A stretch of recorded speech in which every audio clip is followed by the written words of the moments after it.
नमस्कार, मी संतोष वाडके, उपविभागीय कृषी अधिकारी वाशिम.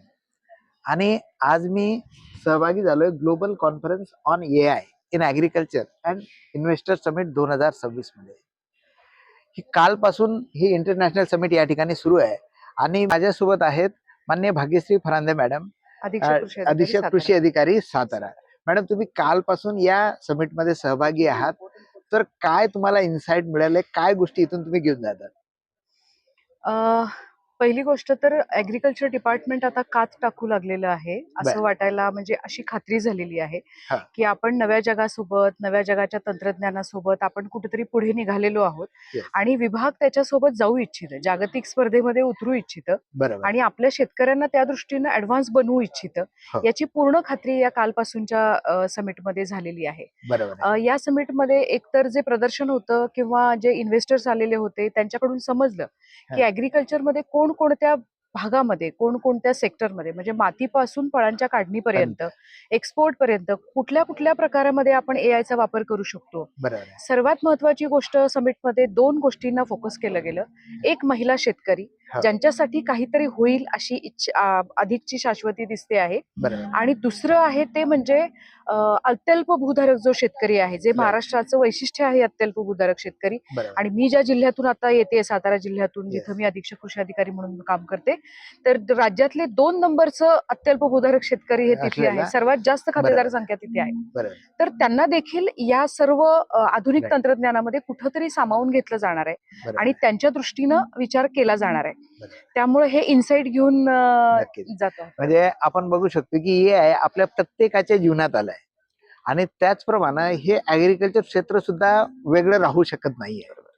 शेतकरी मग अडाणी असो, स्मार्ट मोबाईल असो किंवा नसो, हे त्याच्या जीवनामध्ये आता गेलेलं आहे. आणि महाराष्ट्र शासनाने यापूर्वीच एक पाऊल उचललंय, ते म्हणजे महाविस्तार AI, ज्या माध्यमातून आपल्या राज्यामध्ये जवळपास 30 लाख शेतकऱ्यांनी ऑलरेडी डाउनलोड केलंय, म्हणजे ते स्मार्ट शेतकरी बनले.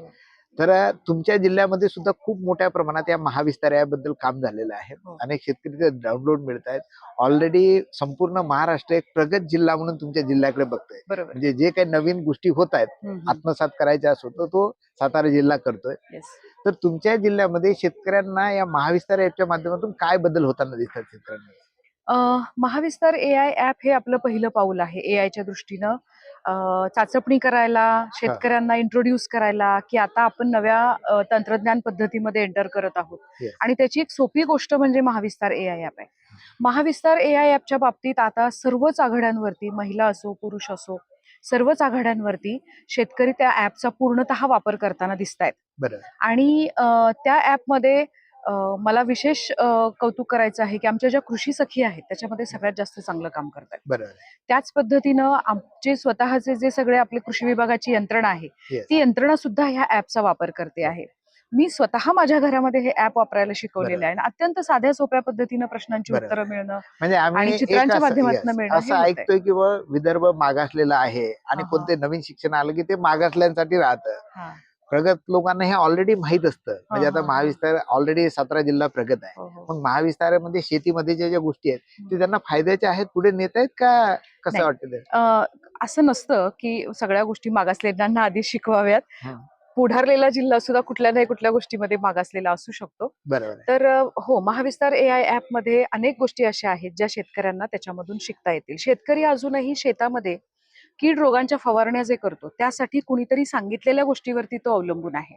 तो अजूनही, एकतर त्याला वेळ नाही, पहिली गोष्ट, त्याच्या डोक्यामध्ये इतक्या सगळ्या झंझटी आहेत, इतके सगळे प्रश्न आहेत, गोंधळ आहे की त्याला ते सगळं काढून बघायला वेळ नाही.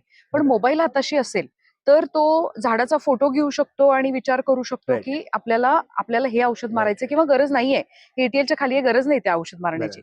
तर हे शेतकऱ्याला सर्वात मोठं टूल आता जे आहे ते उपलब्ध झालेलं आहे. त्या दृष्टीनं जैविक ह्याच्याकडे, आता जे आपण सेंद्रिय शेती आणि जैविक क्रांतीकडे चाललेलो आहोत, तर त्याच्या दृष्टीनं सुद्धा शेतकऱ्याला याच्यातून खूप चांगली मदत होते आहे. बरोबर आहे. म्हणजे ऍग्रीकल्चर हे खूप व्हास्ट सब्जेक्ट आहे आणि एवढ्या सगळ्या गोष्टी लक्षात ठेवणं शक्य नाहीये.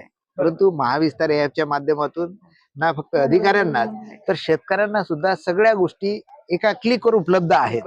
आपण सुद्धा महाविस्तार ॲप डाउनलोड केलं नसेल तर आता डाउनलोड करा. आणि मॅडमने जर सांगितलं की जे नवीन फीचर आलंय, टेक फोटो, लगेच आपल्या पिकाचा फोटो अपलोड करा, कीड रोगासंबंधी माहिती मिळवा, नियोजन पण मिळवा. आणि भविष्यात सुद्धा मला असं दिसतंय 2 दिवसाच्या समिट मधून की आपण कल्पना सुद्धा करू शकत नाही अशा काही गोष्टी भविष्यात भविष्यामध्ये आपल्यासाठी उपलब्ध होणार होऊ आहेत. शकतात. मग आपण सुद्धा कशाला मागे राहायचं. एक गोष्ट मी सांगू इच्छिते, आम्ही हा. जरी या समिटमध्ये आता आलेलो असलो तरी हा. सातारा जिल्ह्यानं AI मध्ये एक पाऊल पुढे टाकलेलं आहे. निसराळी नावाचं एक संपूर्ण गाव, त्या बर. गावामध्ये ऊसाचं क्षेत्र सुमारे 100 हेक्टर आहे. हा संपूर्ण ऊस पुढच्या 2 महिन्यामध्ये AIच्या खाली येतोय. बर. आणि सातारा जिल्ह्यातली फळबाग लागवड असलेली 12 गावं, हा. ज्यामध्ये साधारणपणे 400-500 हेक्टर फळबाग आम्ही निवडलेली आहे. 750-1000 पर्यंत शेतकरी आहेत.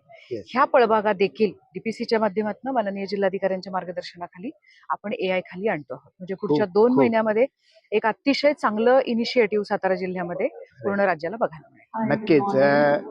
सध्या आपण सांगितलं की महिलांचा शेतीमध्ये खूप मोठा सहभाग आहे. आपण ॲज अ जिल्हा अधीक्षक कृषी अधिकारी महिला म्हणून सातारा सारख्या प्रगत जिल्ह्यामध्ये काम करताय.